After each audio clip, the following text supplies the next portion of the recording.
Good afternoon. Can all of you hear me? I'd like to welcome you to our series of science and tech talks sponsored by the Physical Biosciences Division. We have a really excellent speaker today, and introducing him will be Paul Adams. Hi. So it's a great pleasure to introduce today's speaker, Kris Niyogi, who many of you will know. He's a professor on campus. He actually is one of the sort of founder members of the division. I think you were with the division as Graham started it in the late 90s. And Kris has had a long-standing DOE-funded program in collaboration with a number of other people from the division, like Graham Fleming, Vital, and others. And as you know, Kris works on photosynthesis, and today he's going to tell us about, I guess, regulation of photosynthesis. Now, Kris has won a lot of awards. Just to highlight a few, he was a Searle Scholar. He actually received a Presidential Early Career Award in 1998. And most recently, and this is quite outstanding, he was one of 15 people selected by Howard Hughes and the Gordon Moore Foundation to be joint PIs of a new program that they started in plant biology through Howard Hughes. So, Kris, great to hear what you're going to say. All right.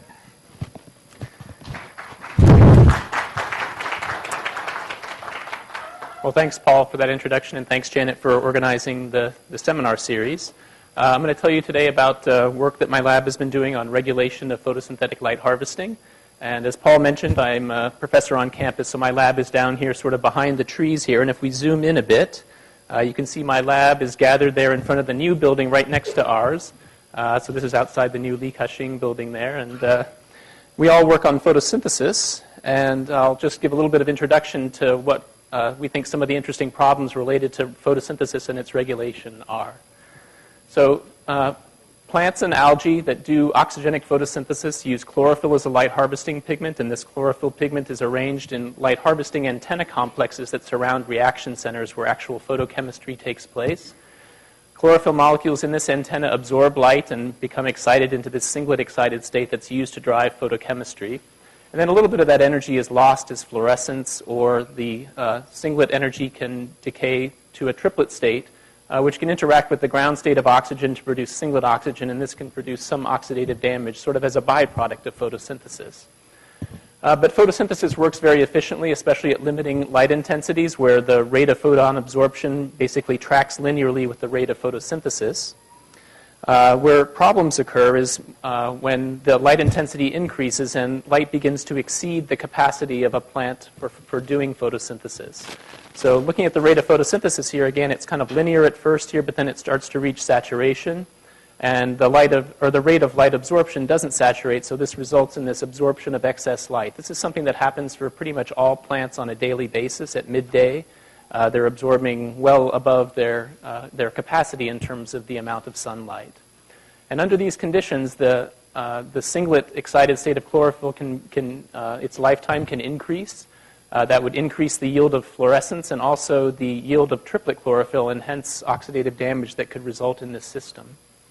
For this reason, plants and algae have evolved a number of photoprotective strategies to try and minimize the lifetime of singlet chlorophyll and thereby the yield of singlet oxygen. And one of these strategies is called NPQ, or non-photochemical quenching. And this is like a safety valve for this excess excitation that's coming in, that's being absorbed by the plant leaf. So under these conditions, the singlet excited state is de-excited to the ground state through one of these NPQ processes, and the energy is lost as thermal energy. So this helps to decrease the chlorophyll fluorescence yield, and that's where the name comes from the way it's measured. It's called non-photochemical quenching of chlorophyll fluorescence. And then this would also help to decrease the yield of this singlet chlorophyll and protect the plant. So this NPQ, as I said, dissipates the excess absorbed light energy as thermal energy under these conditions of light saturation, and thereby helps protect against photooxidation.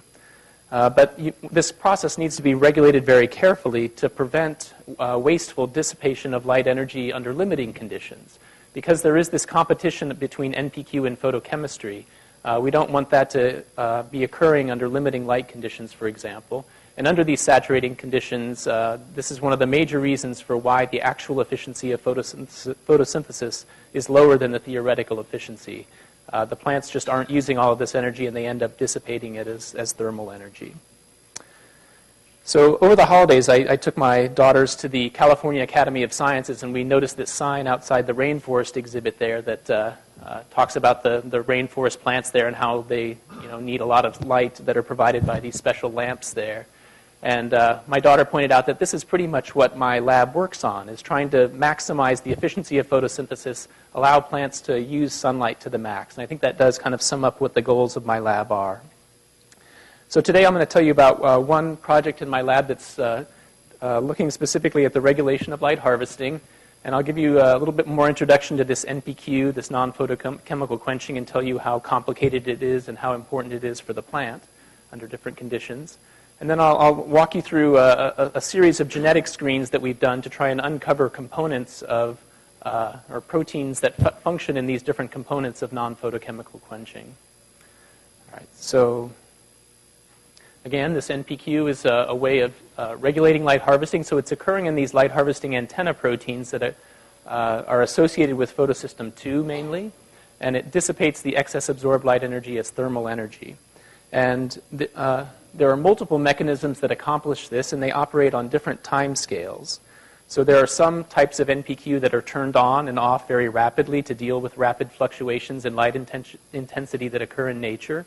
So, for example, in the understory of a forest here, the plants on the forest floor can be illuminated by sunflex for brief periods of time where the light intensity can increase by orders of magnitude and they're suddenly experiencing excess light stress.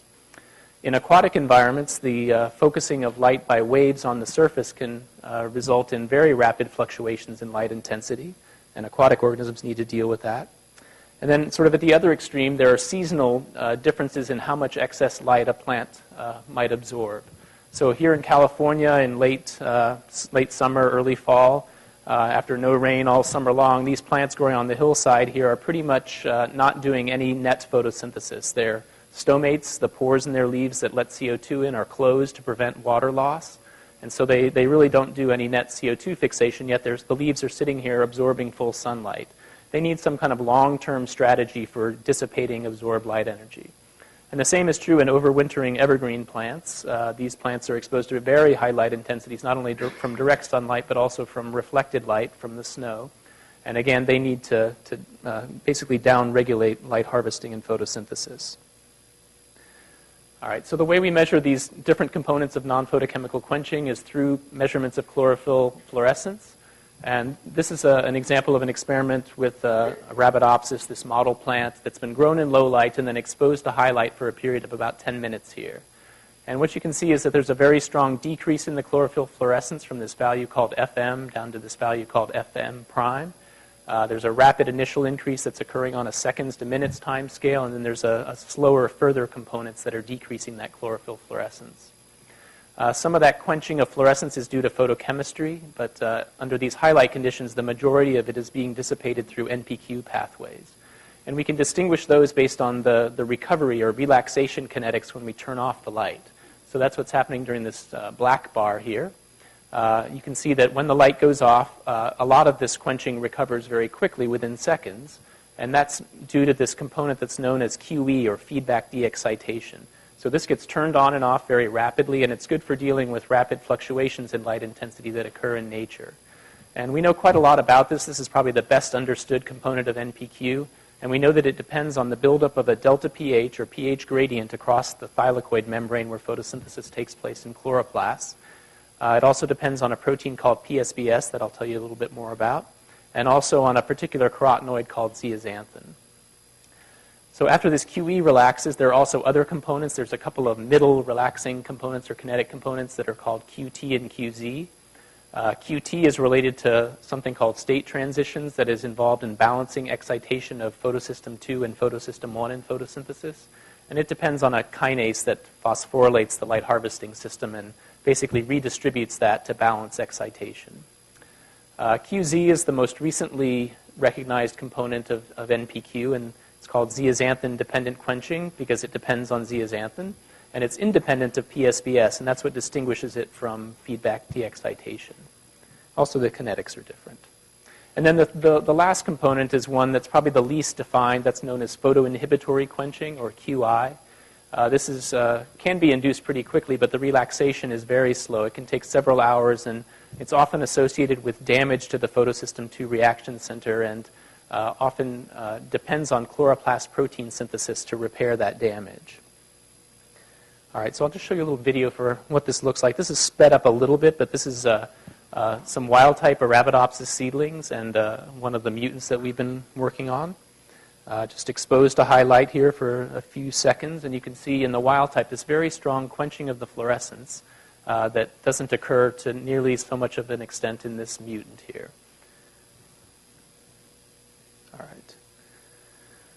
So I mentioned zeaxanthin a couple of times in introducing those different components. And zeaxanthin, this carotenoid that's made specifically in high light, is made from violozanthin through the action of an enzyme, violozanthin deepoxidase, that's activated by excess light. Turns the carotenoid into zeaxanthin here. And the accumulation of zeaxanthin is associated with several of these different components. It's necessary for the maximum extent of QE. It's necessary for QZ, and it's been associated, at least, or correlated with QI before.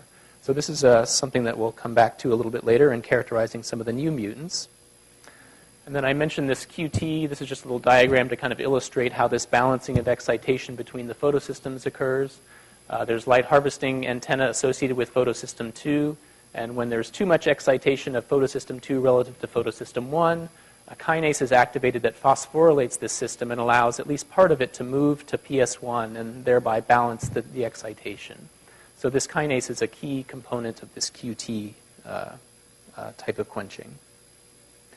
All right, and then this QI is associated generally with damage to the photosystem 2 reaction center. Some of you might be aware that PS2 is a very sensitive reaction center, and one protein in particular, D1, that's encoded on the chloroplast genome, is very susceptible to oxidative damage and photoinactivation, and that triggers a whole cycle whereby this damaged D1 protein is degraded by proteases in the chloroplast, and then a new D1 copy is made from chloroplast gene expression and then co-translationally assembled and put back together with all the pigments and cofactors to give you, again, a functional photosystem 2. And then as part of this cycle here, there's a need for protecting this reaction center because it's kind of vulnerable while it's undergoing this repair. And so this QI type of quenching is associated with this repair cycle here. All right, so I'm going to move now to talking about some of the work that my lab has been doing in terms of genetic analysis and tell you about one of the first mutants that we characterized in Arabidopsis that identified a protein called PSBS as a sensor of lumen pH that turns on this QE component. And this kind of illustrates the approach that my lab tries to take to address this regulation of photosynthesis in plants and in algae. We use a genetic approach where we are looking for mutants that can't do what the wild type does, and then we try and figure out what's wrong with them. So in this case, we had wild-type Arabidopsis that we mutagenized with a chemical mutagen that will induce point mutations in the DNA. And then from this screen, we identified a number of mutants that affect NPQ that included one that we called NPQ4. The main person that was involved in characterizing this mutant was the first postdoc in my lab, Xiaoping Li. And what she found was that this mutant, NPQ4, has much less of this total non-photochemical quenching compared to the wild type. What the NPQ that is induced here is not rapidly turned on or off, so it's not the QE type of NPQ. It's the QE that's missing in this mutant here. And because of the way we did the screening and because QE is sort of the dominant component under these conditions, essentially all of the mutants that we got from this initial screen affect the QE component of NPQ. The way we did the screening was using a video imaging system that illuminates seedlings growing on a petri dish with high light for a short period of time. And then we could grab and digitize images during that illumination period and then basically calculate how much NPQ was happening in each pixel of the image here. And this shows the isolation of this initial NPQ4 mutant. So by taking this approach in Arabidopsis and also some other model organisms like Chlamydomonas, we've isolated a whole bunch of mutants that affect mainly this QE component. And they They affect processes that are important for QE, such as the generation of the pH gradient, the synthesis and accumulation of the right xanthophylls that are needed for this process, and then also members of this LHC superfamily of proteins that encode the antenna proteins. These are the chlorophyll and carotenoid binding proteins that make up the light harvesting antenna. And this NPQ4 mutant fell into this category here. So just taking one step back and thinking a little bit about what is needed in order to accomplish this de-excitation of chlorophyll during QE, there are three main things. One would be something that senses the lumen pH so that the plant knows that it's experiencing excess light.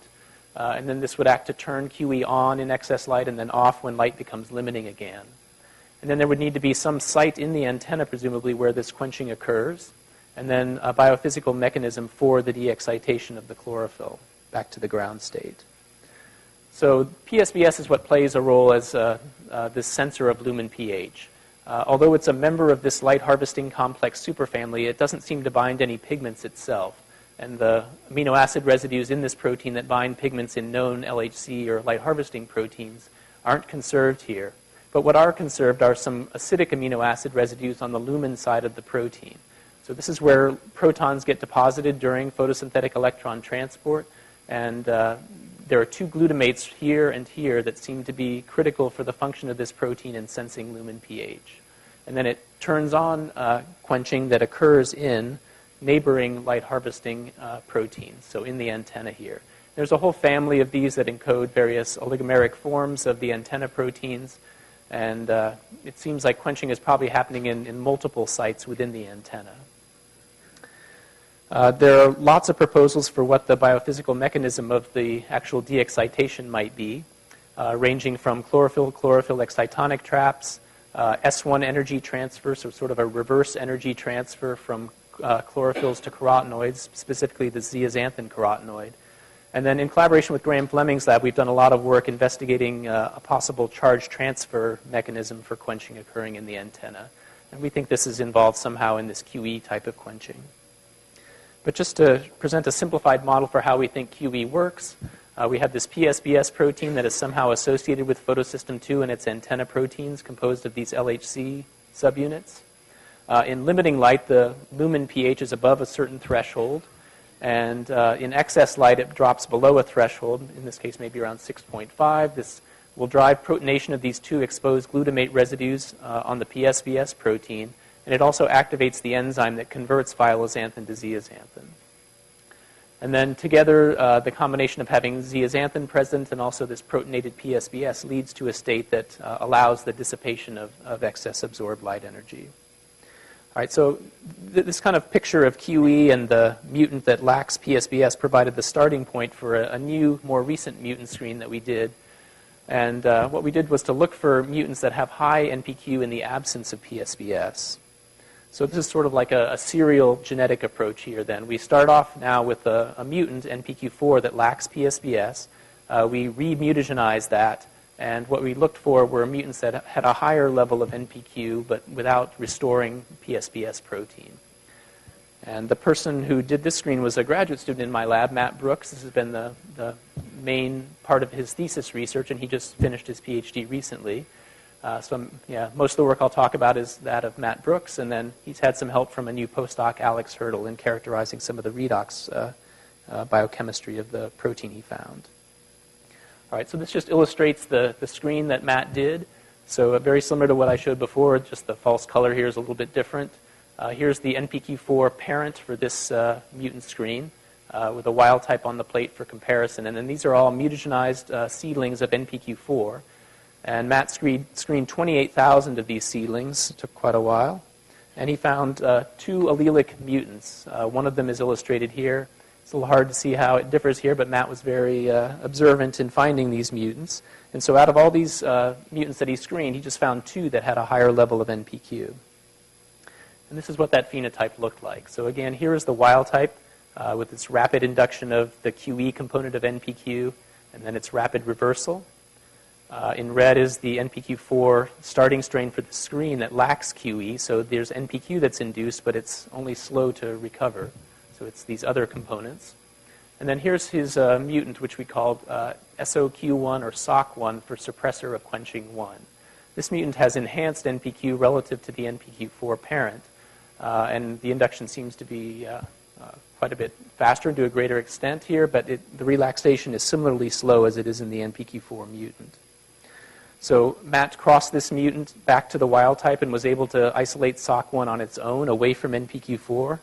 And in this single mutant form, SOC1 compared to wild type basically has an additive phenotype compared to wild type. So this additional quenching that we saw in the SOC1 NPQ4 double mutant is still there in a wild type, otherwise wild type background here. So now it has rapid induction of QE plus this slower type of NPQ, and then some of that relaxes quickly. That's the QE part of it, but then there's this additional NPQ there. So Matt went through a lot of experiments here to try and figure out more about the characteristics of this additional NPQ. And one thing he noticed is that the NPQ depends on illumination with a high light intensity.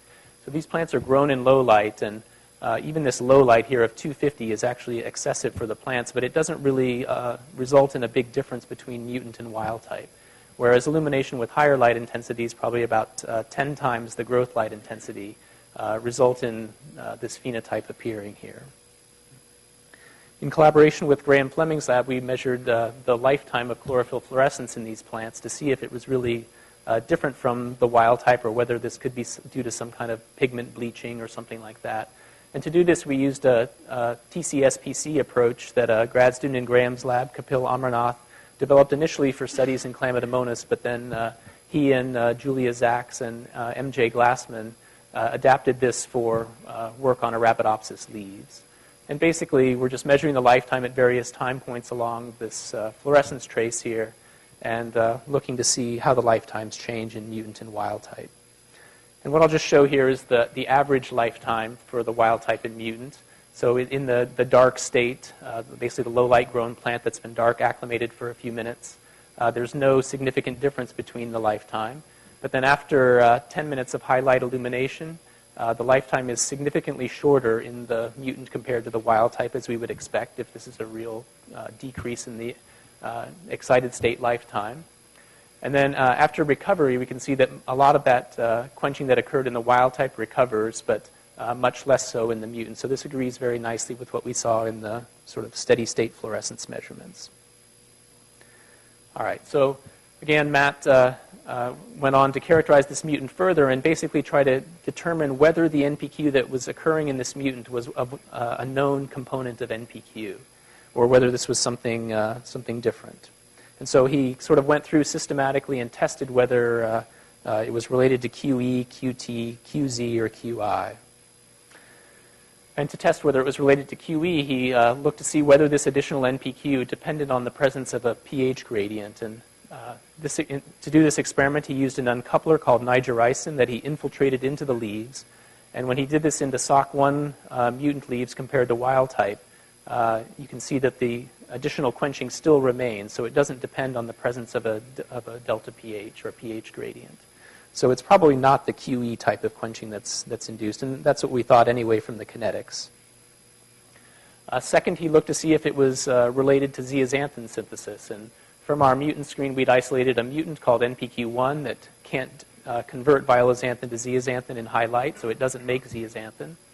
And when he made the double mutant again, he saw that this quenching still remained in the SOC1 strain compared to the control here. So it doesn't seem to depend on zeaxanthin synthesis. And so, again, that's consistent with it not being QI, and it also eliminates QZ as an explanation for this additional quenching. So the next type of NPQ that Matt looked at was state transition, or QT type of quenching. And again, this is related to the activity of a protein kinase that phosphorylates the light harvesting complex associated with photosystem 2. When that phosphorylated LHC moves over to PS1, that decreases the fluorescence yield coming from PS2. And it had been hypothesized that in high light, actually, that this state transition process is inactivated somehow through a thyroidoxin type of regulation that would inactivate this kinase. And we thought that maybe SOC1 is involved somehow in this regulation, and if SOC1 were eliminated, then this regulation or inhibition of the kinase at highlight would no longer occur, and there would be more this QT occurring in highlight. I thought this would be a good explanation for the phenotype. But when he made this STN7 SOC1 double mutant that would eliminate the kinase, the prediction would be that, again, that additional NPQ should no longer be there, but it was. So again, compared to the single mutant here, the SOC1 STN7 double mutant retained this additional NPQ, and so he was able to eliminate QT as the explanation for this additional quenching as well. All right, so finally that basically leaves QI, this last component of NPQ. I described earlier how this is associated with photoinhibition of photosystem 2 and is associated with the need for new chloroplast protein synthesis during the repair cycle for photosystem 2. So what Matt did was an experiment where he used an inhibitor of chloroplast protein synthesis, lincomycin, and then looked at the phenotype of the mutant compared to the wild type. And basically, the conclusion from the experiment was that this additional quenching was not affected by the presence of lincomycin. It's still there, so you can see that as the decrease in this fluorescence parameter here compared to the control. And then the recovery that happens here is due to the recovery of this new type of NPQ. What doesn't recover here over a 2-day period is what was inhibited by the lincomycin. And that's basically the same in the mutant and wild type here. So we don't think that this NPQ is related to this photoinhibitory type of QI, yet the quenching that's occurring here looks like it's some kind of QI type of quenching in terms of its kinetics. It's relatively slow to turn on, and it's very slow to turn off. All right, so finally, we looked a little bit more at the chlorophyll fluorescence measurements that we'd done with this mutant compared to wild type. And one thing that Matt had noticed was that this mutant has a very sustained quenching not only of the FM, or maximum level of chlorophyll fluorescence, that occurs during these little spikes here, but also the FO level, which is sort of the minimal fluorescence level that's measured at the beginning and end of the experiment. So in wild type, what happens is you get this strong quenching of fluorescence. When you turn off the light, momentarily the FO is quenched below the initial level, but then it quickly recovers due to the relaxation of the QE. In the mutant here, that quenching is sustained below the initial FO level, and it takes just as long for that quenching to relax as the Fmax quenching. And this is a kind of classical indication that this quenching is occurring in the antenna system of photosystem 2, not in the reaction center due to some kind of photochemistry defect. So we think that this is some kind of antenna quenching. So just to kind of summarize what all this kind of physiological and double mutant analysis showed, that this enhanced NPQ in the SOC1 mutant is not one of these previously characterized components, QE, QZ, or QT. But the mutant has more of this slowly reversible type of NPQ that one would call QI just based on the kinetics, yet its recovery doesn't depend on chloroplast protein synthesis. And the fact that it decreases the chlorophyll fluorescence lifetime and results in this strong quenching of FO in addition to FM suggests that it's occurring in the antenna system of photosystem 2. All right, so now I'm going to tell you what the protein actually is that's encoded by the gene that is mutated in this SOC1 mutant. And it turns out to be a gene that encodes a thyroidoxin-like protein. So Matt identified this protein by map-based cloning, so he mapped the mutation sort of the way, just using classical Mendelian genetics, but then using molecular genetics to determine that the mutation was somewhere here in the middle of chromosome 1 with a number of candidate genes. So each of these little triangles here is a candidate gene. We reasoned that most likely a chloroplast-targeted gene would be, or protein would be affected in the mutant, and out of all these genes, only 3 of them were predicted to be in the chloroplast. And so Matt sequenced each of these 3 from the 2 mutants that he had isolated, and he found mutations in this particular gene here, where there was a splice site mutation in the SOC1-1 allele, and then a missense mutation in the SOC1-2 allele. And for Arabidopsis, there's an extensive collection of insertion mutants that are available, thanks to Joe Ecker's lab at the Salk Institute, and those are available from the Arabidopsis Stock Center. So Matt ordered 4 of these insertion alleles that have a big piece of DNA stuck into the middle of this gene. And all 4 of these knockout mutants had exactly the same phenotype as the 2 mutants that he had gotten from his forward genetic screen. So these are clearly loss-of-function mutations that obliterate the function of the gene.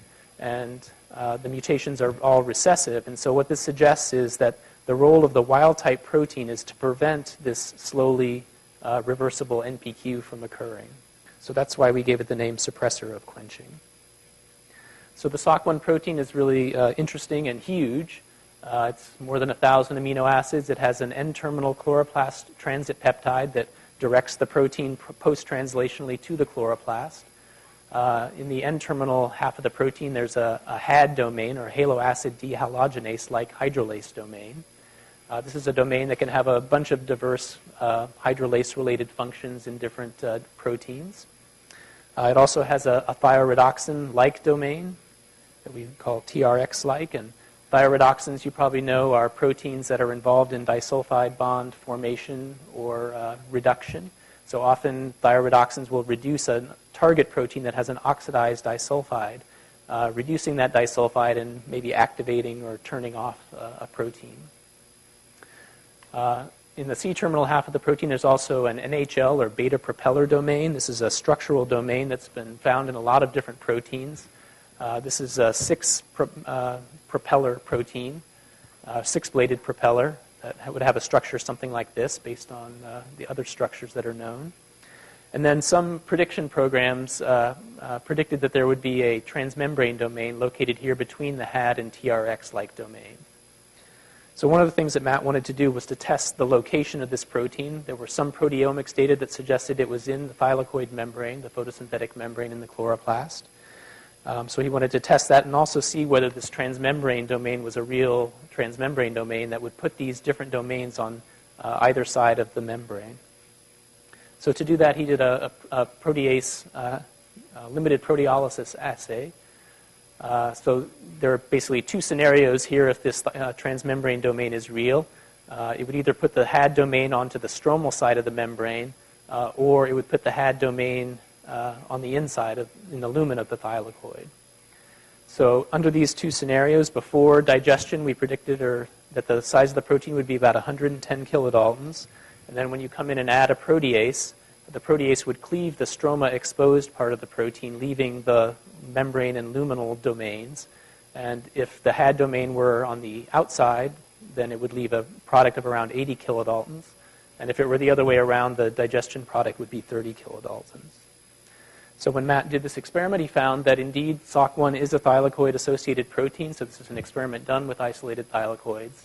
And then upon trypsin digestion, he saw a really clear result here where he got accumulation of an 80 kilodalton proteolysis product.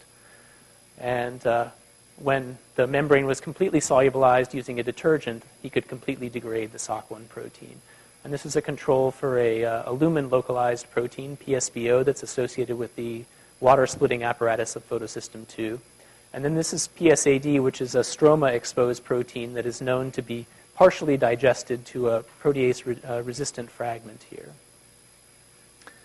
All right, so that suggests that the orientation then of the SOC1 protein was scenario 1 here with the TRX-like and NHL domains on the inside.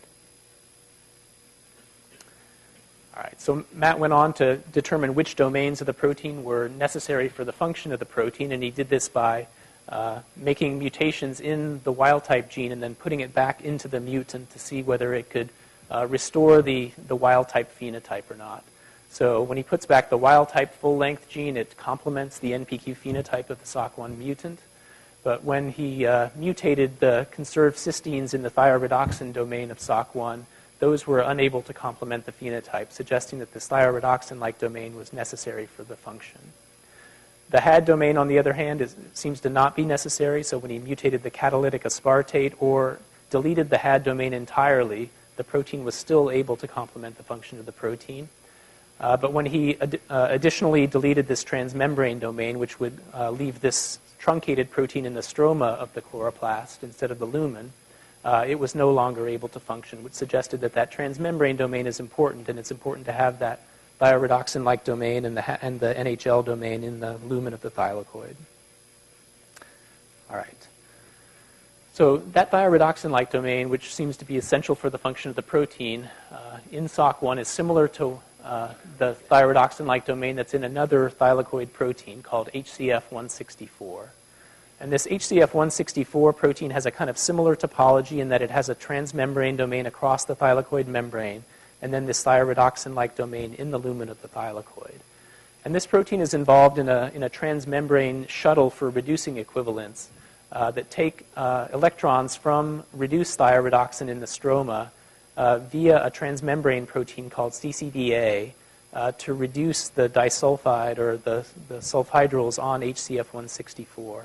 And then HCF164 reduces target proteins like the cytochrome F, which allows ligation of the heme to the cytochrome.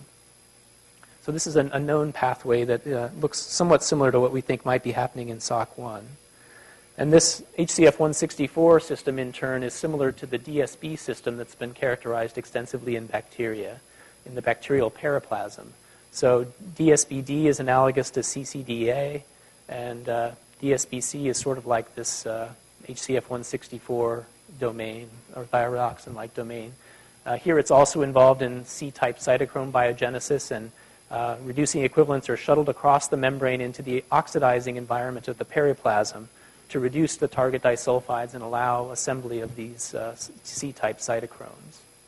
So we don't think that's the case for SOC1 because SOC1 plants grow normally. They don't have any big problem with assembling the cytochrome B6F complex, and we don't think SOC1 is likely to be involved in this pathway here. But presumably there are other target proteins in the lumen of the thylakoid that would be have their oxidation state affected in some way by SOC1. So this is what we've started to look at, and Alex Hurdle has been doing some experiments to try and look at the oxidation state of thylakoid membrane proteins and lumen proteins in SOC1 using labeling with a reagent that will react with reduced sulfhydryl groups. And it's a little bit hard to see here, but basically there are some differences here in the merged image in the region around where LHC proteins would be expected to migrate, around 25 kilodaltons. And so we suspect that this might be either directly or indirectly one of the targets of SOC1 would be this light harvesting complex antenna. And that fits well with this phenotype in terms of quenching. All right, so just to show a schematic model for what could be going on here. Similar to what I showed you a minute ago for the HCF164 system and the DSB system in bacteria, thioredoxin in the stroma of the chloroplast could be either directly or via CCDA, transferring reducing equivalents to SOC1. And then we think that this thioredoxin-like domain in the lumen of the thylakoid is reducing some type of target molecule either in the lumen or in the membrane, and either directly or indirectly affecting the light harvesting complex proteins, the LHC proteins that are in the membrane here. All right, so we still don't know the full story about what the targets are here, but I'll just kind of continue on this theme of talking about or using genetics to try to learn more about how the system works, and tell you a little bit about a new genetic screen that we've done, sort of a third round of mutagenesis here in this serial approach to try and identify what's going on or what the targets of SOC1 could be. So in this case, we're starting with the mutant I've just told you a lot about, mutagenizing it yet again, and then looking for mutants that bring the level of quenching back down to the starting strain back here, NPQ4, so that have low NPQ again, or looking for ones that would even further enhance the phenotype of this double mutant, so enhancers of SOC1 that have higher NPQ. And a new postdoc in the lab, Alize Malnoe, has been working on this screen, and I'll show a little bit of some of her recent results here. All right, so this is some of the mutants that have come out of this third round of screening for mutants. There's a whole bunch of really interesting phenotypes that are coming out, and I'm just showing you the ones that are kind of on the extreme here. So here is the strain that she started with. This is the SOC1 NPQ4 double mutant that has an enhanced level of quenching relative to the NPQ4 mutant. And now we have two triple mutants that basically bring that level of quenching right back down to where the NPQ4 strain was. So these are triple mutants, and she's already identified what the mutation is in these strains, and I'll tell you about that in just a second. And so mutants like that identify potential downstream targets of SOC1 because they block the phenotype of SOC1 and restore the level of quenching to that of NPQ4. She also has found, very interestingly, a bunch of mutants that have even more of this NPQ than the starting strain. And so these could be things that function in parallel to SOC1, maybe have a partially overlapping function, something like that. So I think those will also be really interesting to look at. And they could also identify either targets or interactors of SOC1. But these two suppressors here, they turned out to be, well, pretty quick to characterize because we noticed right away, based on coloration and by HPLC analysis, that those two mutants lack one of the two types of chlorophylls in Arabidopsis, chlorophyll B. So this is an HPLC trace with lutein, the major xanthophyll, chlorophyll B, and then chlorophyll A in the starting strain, SOC1 NPQ4. And in these two triple mutants, the chlorophyll B peak is completely missing. And mutants that eliminate chlorophyll B were previously characterized in Arabidopsis. These are mutations in the gene that's called CH1, and this encodes the chlorophyll A oxygenase that converts basically chlorophyll A to chlorophyll B. There are some previously characterized alleles, and Alizé found two new ones induced by EMS that seem to be null alleles because they have no chlorophyll B accumulation. One of them is a nonsense mutation fairly early in the protein, and the other is a missense mutation that's in the vicinity of the iron binding site in this enzyme. And one thing about these CH1 mutants, when chlorophyll B is missing, the antenna proteins are destabilized. And mutants like CH1-3 that we'd characterized previously still have normal levels of PSBS and of the D1 reaction center protein in PS2, but these antenna proteins are more or less missing, except for maybe some aberrant LHCb5 here. So I think this nicely confirms our suspicion that the antenna is the target of this SOC1 pathway. And looking back at the model here, I think we can say that it's likely that LHC proteins are either direct targets of SOC1 or indirect targets, maybe acting through some other protein in the lumen or in the membrane of the thylakoid. So I think that's a really exciting start to sort of this third round of mutant analysis to learn about this new type of quenching here. And hopefully we'll be able to learn more mechanistically about how the LHC proteins are affected, why this results in quenching in these proteins, and ultimately what the biophysical mechanism of the quenching occurring there is. All right, so just to summarize then, I told you about mainly this SOC1 story. This mutant has more of a slowly reversible antenna type of NPQ, so sort of an antenna QI that's unrelated to PS2 photo damage. Multiple alleles, either point mutant alleles or insertional alleles of SOC1, all have the same phenotype. And these loss of function mutations suggest that the role of the wild type protein is to suppress this antenna QI from occurring. This is not something that the plant would want to have occurring like on a daily basis because it's so slow to turn off. It would result in wasting of light energy when light is limiting. But maybe under these more seasonal type of stresses where a plant really needs to downregulate light harvesting on a more long-term scale, this type of quenching could be induced. So we're also looking for conditions where this quenching might be induced in wild type. All right, the SOC1 protein is a novel thylakoid protein that has luminal thyrodoxin-like and beta propeller NHL domains that are necessary for its function. And our working hypothesis is that one or more of these light harvesting antenna proteins is the target of SOC1, either directly or indirectly. And that's sort of the immediate goal, is to figure out which one or ones those are.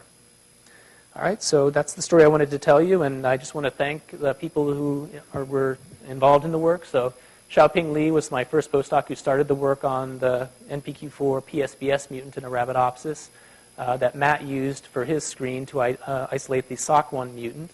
He's been helped by Alex in some of the biochemistry in the characterization of that mutant, and by Alizé in doing the third round of mutagenesis. And Helena is an undergrad who has helped Alizé with that screen. And Zhirong Li is a person in my lab who has done a lot of characterization of this CH1 mutant previously. The lifetime measurements were done by MJ Glassman in Graham Fleming's lab, and she was helped by Kapil and Julia. And basically all the work I told you about was funded by DOE Office of Science through one of our FWPs here. So thanks for coming, and I'd be happy to answer any questions that you might have.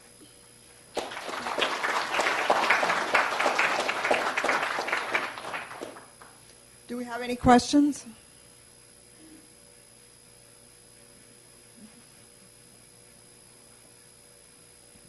That was a great talk. Do you have any thoughts about what that had domain is there for in SOC 1? Right. So because the had domain can be deleted and the protein still is able to suppress this quenching from developing, we don't think it's necessary for the function of the protein, but it could serve a regulatory function. It could have a negative regulatory impact on the activity of the thyroidoxin-like domain. So we're trying to make some mutations that might activate that domain sort of constitutively or make it act that way. Matt has also done some biochemistry on that domain, and he knows that it also has phosphatase activity. And he's been trying to figure out exactly what the substrate is, but there are lots of, he thinks it's a sugar phosphate, but there are lots of sugar phosphates in the chloroplast that it could be the substrate for it. Other questions?